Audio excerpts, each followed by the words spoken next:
Welcome to West Wing Week. Welcome to the West Wing Week, your guide to everything that's happening at 1600 Pennsylvania Avenue. This week, the president dropped by the new home of a wounded warrior, met with some impressive Youth of the Year winners, I feel like they changed the world. celebrated St. Patrick's Day, hosted the Prince of Wales and Duchess of York, and discussed middle-class economics in Ohio. That's March 13th to March 19th, or See ya, Sparkle.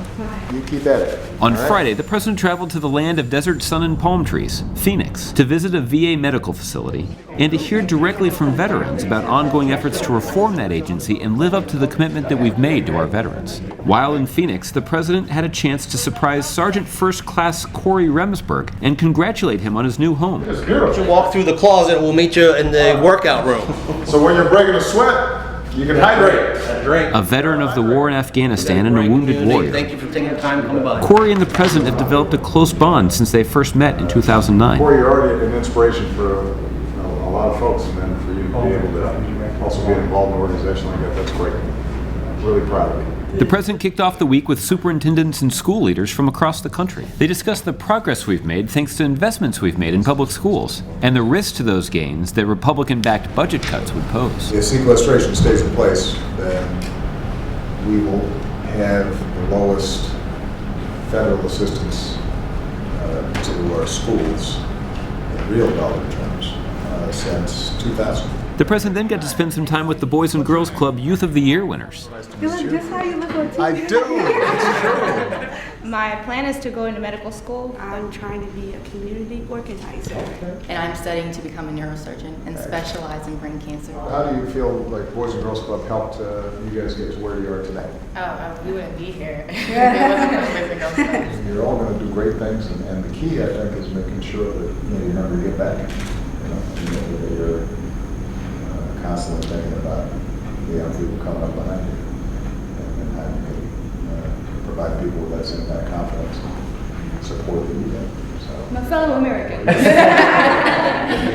have a vision in which students can get higher education without the worry of debt. I feel like I could be here.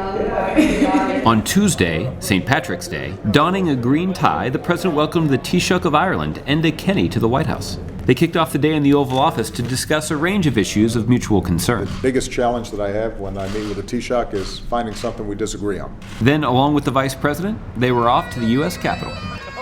Welcomed by bagpipes, they were treated to a St. Patrick's Day lunch, complete with musical entertainment. Taking a break from St. Patrick's Day festivities, the president took a stab at an NCAA March Madness bracket. I am completely biased on this one because my niece, Leslie Robinson, is on the Princeton team, which is undefeated. I recognize they haven't had the toughest schedule, but I've got to roll with I've got to go ahead and roll with the Tigers on this one. This is going to be a major upset. In the evening, the president hosted a reception to celebrate his 7th St. Patrick's Day at the White House. Have fun, don't break it.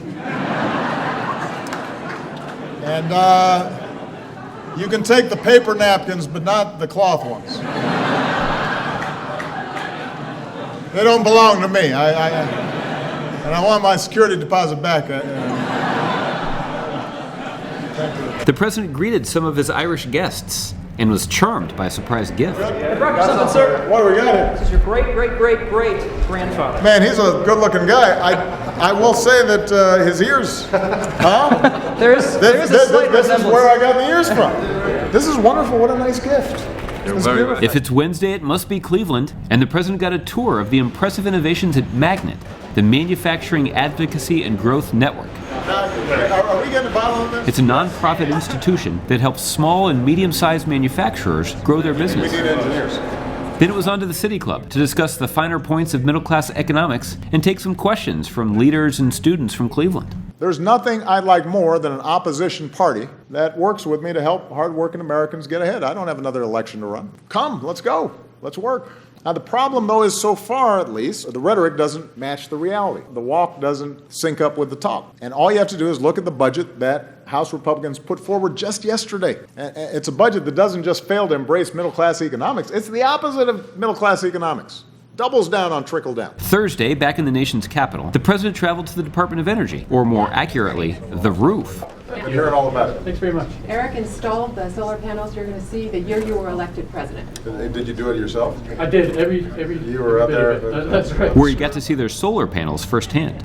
Then it was time for some royalty back at the ranch. The president hosted the Prince of Wales and the Duchess of Cornwall in the Oval Office. They discussed combating climate change and creating opportunities for our nation's youth. Well, remember, stay engaged with us online on social media and at whitehouse.gov, where you can find out more information about any of these topics and see complete videos of these events. And don't forget to tune in 2 weeks for a very special 5th anniversary edition of your West Wing Week.